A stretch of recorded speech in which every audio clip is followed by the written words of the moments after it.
Hello and thank you for joining me. Today I have two Ruike knives I'm going to be unboxing and we are going to check out. So let's get right into it. Now Ruike reached out to me and asked me if I wanted to check these out.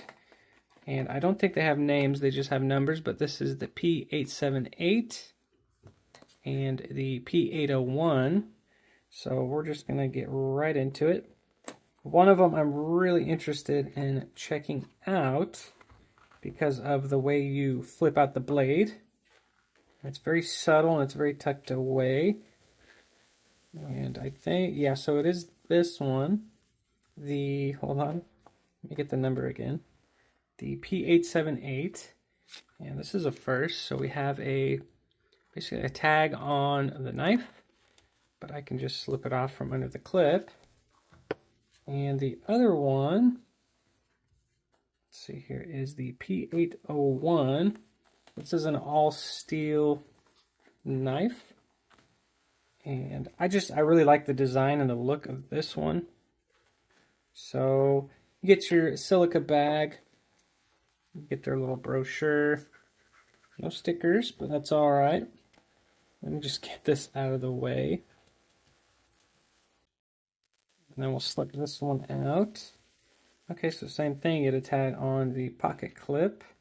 Oh, this one actually goes through the pocket clip, so I'm gonna have to cut it, which I can do because I have many knives here. Use the North Mountain Blade chop. Okay. And we're gonna get a close look at both of these knives. This is the one I'm really anxious to check out, so we'll do that one last. But this is the number that I can't think of. I'll put it up on the screen. But here it is with that really nice black wash finish. They do have different finishes on this model. But you do have a flipper tab, dual thumb studs for deployment, which are a little bit on the thin side, but we'll see how they work here in just a moment. Looks like T8 hardware for the standoffs, T8 for the pivot. You do have pivot collars, I just realized that. So a little touch of class. This is a frame lock, and you do have a very deep carry, which is not reversible. You do have a lanyard hole. I want to say this is writing on bearings. Yeah, it looks like bearings. But let's give this thing a flip with the flipper tab. Okay, so fires right out. Detent is really good. I'm trying to fail it right now, so let's see. I can. Okay, it's a really good detent. That's nice. Access to the frame lock is very well done. So they do remove just a little bit of material on the show side scale for you to access that frame lock. And they actually gave you a little bit of jimping.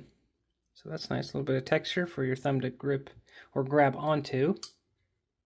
And let's check out the thumb studs. So thumb, oh yeah, no problem. Fires right out. Again, really smooth with those bearings.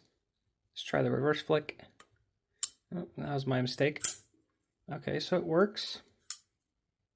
Here, okay, so you gotta sneak the tip of the finger on the thumb stud, but it does fire out. And let me show you this thing opened up. Again, I just like how clean and simple this design is. Nice drop point style blade. You do have a beautiful black wash finish, which I really do enjoy on a knife. You do have 14C28 in steel, which is a great budget steel. Sharpens easily, holds a edge fairly well, but really, really well done on that black wash finish. Let's check out the ergos. Okay, so really, really comfortable. And I guess you can sneak your finger up here in front of the flipper tab if you want to choke up, but really comfortable with that finger choil. Pocket clip, I can feel. It's not the greatest pocket clip, but it's not annoying, but you can definitely feel it. Reverse. Oh yeah, reverse grip is really nice. Pocket clip is no issue. And I do like how your thumb lands on this kind of pointed end. But everything is rounded and beveled nicely on the scales. So again, really, really comfortable. But yeah, that pocket clip it's kind of getting to me. I'm thinking all day use, kind of get annoying, but other than that, really nice. And I'm curious to see if there's any milling underneath. Okay, so no pockets milled on the steel frame, but that's all right. It's not crazy heavy. And speaking of weight, let's just weigh this really quick since we have it here. I have a feeling this one's going to be lighter because it is aluminum. And we are looking at 4.2 ounces, so pretty hefty for the size, but it feels pretty good actually. Again, I don't mind some weight to a knife, so no complaints there. But really snappy action. Does make great sounds. Very metallic-y thuds. Is the best way I can describe it. But yeah, really like this one. Again, this is the P, or maybe it's on the blade here. Let's see. So this is the P801. Sorry, but I really like this one. And this is the one I was anxious about. This is the number that's up on the screen. I'll read it off once I can read what's on the blade, but beautifully milled scales. And look at that finish. It's really interesting. It's a very deep satin finish, if you will. And then a cool pattern milled throughout it, so making this even lighter, which I really like. And I love that green. I think it looks really good. It's a mix between like a forest and military green, but really pretty. Very deep carry pocket clip, and I believe it's reversible. So if there's a pocket on this side, I don't think it's reversible, but I'll put it up on screen if it is. But the bill doesn't look too terrible. You have T8 for the pivot and for the body screw, so that's really nice. The liners are inset, or at least for the liner lock side, so nothing on the show side. But there is that flipper tab for deployment, and again, just really interesting. And we're going to see how this works, or if it works. I'm really interested. Okay, so first shot, I got it. It's surprisingly easy to access, and they did put really nice aggressive jimping. So just enough to bite the skin of your finger. So it actually works really well. And I'm going to see if I can fail this. Okay, I don't think I'll be able to since it's so high above the pivot. But I'm going to try anyway. Okay, so can't really fail it. It is riding on bearings. It's not drop shutty, but I'm sure once it breaks in, it will. I'd say that's almost dead centered, but I really like the action on it. And I love the drop point blade. Looks very slicey, super thin blade stock. And the steel on this, I want to say, is the same. So yeah, 14C28 inch steel, which if I ever do customize this, I know it will etch and stonewash beautifully. Here it is opened up. And again, just a very clean and simple design, but I'd say it's executed very well. And access to the liner lock is done very well. They gave you some cutouts here, or a cutout here on the show side scale, so that you can get your thumb in there, which is easily accessible. So I do like that. For the ergos, since it's a neutral design, fits beautifully in hand. Pocket clip is not an issue. I can feel it, but it's not as annoying as this one. Again, it's not terrible. It's just, it's going to get uncomfortable over time. But this one, yeah, it tucks away nicely. Can't really feel it. And then the reverse grip, just as comfortable. You do have a flat spot here. And that deep carry clip is nice and smooth, so it's not uncomfortable on your thumb. Pocket clip disappears when you're reverse gripping this, but really nice. Action is really good on this, so no complaints there. And I really like it. I like how light it is too. Let's check out how light this is. I'm gonna guess 2.6. 2.2. Okay, so a little bit lighter. So yeah, you can see this is not that heavy.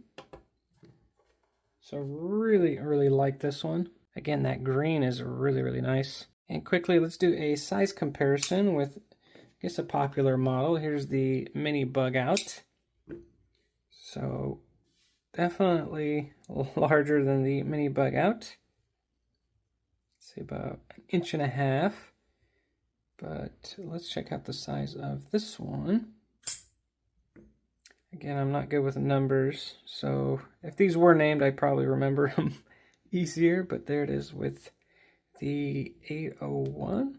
Yeah, 801, okay. I'm surprised I remember that one. So about same size as the, let's see, this one, 878. Actually pretty darn close, but there it is compared to the mini bug out. But I gotta say, these are actually really, really well done. And it's rare that I like a all steel knife. Again, I love the black wash finish on the whole knife. I think it just looks mean and stealthy. So really like that one. And this one, I really like the flipper tab. The fact that it works so well. Yeah, I like that a lot. Really subtle too, it doesn't mess with the design, so it keeps it very clean.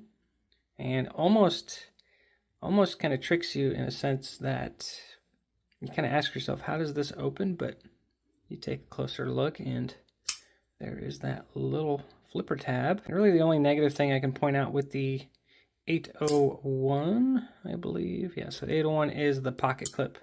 It kind of lets you know it's there. So not the biggest fan of it, but other than that, great knife. As for the 878, yeah, 878, I can't really point anything out at the moment. Yeah, the pocket clip isn't as bad as the 801. So, yeah, I'd say there's really no issues with this one. At the moment, of course, I just received these, but this is my favorite so far. Really love that green. Quickly want to mention that these are budget knives, and I want to say these are both going to be under $60, possibly $50. And another thing, they do come in different flavors. So I know the 878, let me double check here. The 878 comes in a bronze golden color, almost like a gunmetal with gold accents. And then you have, for the 801 here, different G10 variations, so you get different show side scales. Obviously, this is the all-metal one, but again, I like that they do provide you with different variations. Also want to mention that Ruike will be at Blade Show Atlanta this year, so they're going to be at booth 1552, so definitely go check them out. And I'm definitely going to swing by their table to check out some of their other models that caught my eye. So if you guys are at Blade Show Atlanta 2025, highly recommend you stop by their booth and check out both of these models. And they have some other ones that are pretty eye-catching. So as always, you guys, thank you very much for watching. I really, really appreciate the support. And I will see you guys on the next one.